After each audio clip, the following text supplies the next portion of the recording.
Ms. Rhodes, some of our voters have a difficult time getting to the courthouse for early voting. They have a difficult time sometimes showing up on the day of. What are their options? Okay, you have, again, several options. You can go again to that website, the www.mvp.sos.gov, and you can, there's a place on there where it's gonna ask you, do you want to get, if you pull up, you gotta first pull up your information. It's a place where you can request an absentee ballot. It prints, you can get the ballot, the application. You can fill the ballot, the application out. Now, you got ways of getting this application in. You can either fax it in, because the registrar's information is there. You can fax these in. You can get them delivered, you can mail them, but the whole thing is to get the application in. You can have somebody drop it off for you. Once the application is in, the ballot is then processed, the application is processed, then they will mail a ballot out. Now, when your ballot is mailed out, it comes in an official ballot envelope.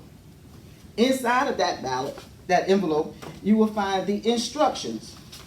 And this is the crucial part to this, are the instructions, because usually on election nights, the holdup is because the instructions were not followed. When you get an absentee ballot, it requires that you bubble in all of the places you're going to vote for. You bubble them in. You do not put an X, you do not put a check. You bubble them in. Once that is done, we're going to pretend this is our ballot. That ballot needs to be folded back like it was. It is put into the white envelope, which it says official absentee ballot. You put this into that envelope.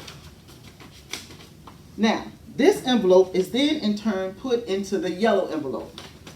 And I'm going to explain to you why this happens. It is then sealed. On the back of it, you have to sign it. It has a place where you print and sign it. If it asks for the date, put the date on it. Make sure you read the instructions on the back and follow the instructions on the back, because usually if it's going to be a holdup, it's because the instructions were not followed on the back of this. This is then put in the mail, or the great news is Scriven County is now going to have an absentee ballot drop box located at the Scriven County Courthouse. That if you do not wish to put it in the Postal Service because of the things that are going on, you can bring your ballot to that drop box. Drop it in that box. That box will be checked periodically during the day, and your ballot will be received. Now, once your ballot is received in the registrar's office, it is put into a system. Once it's in that system, you can go to, again, that same website, the MVP website. You can check the status of this ballot. It will tell you when it was mailed, it was sent. It will tell you when it's received. So that way you know your ballot was received. And basically that is the process. Now, I want to explain this one to you is because when it's time to process these on election night or election day, the registrar only gets this part of the envelope. What she does, when she verifies that's your stuff, she takes it out. All of these envelopes are then put together in another location, in a basket.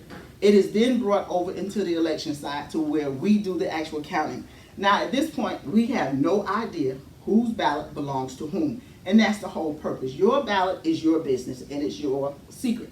So, again, nobody knows what anybody did, because that original ballot envelope is at the registrar's office. Once these are mixed, nobody knows whom they belong to. Okay?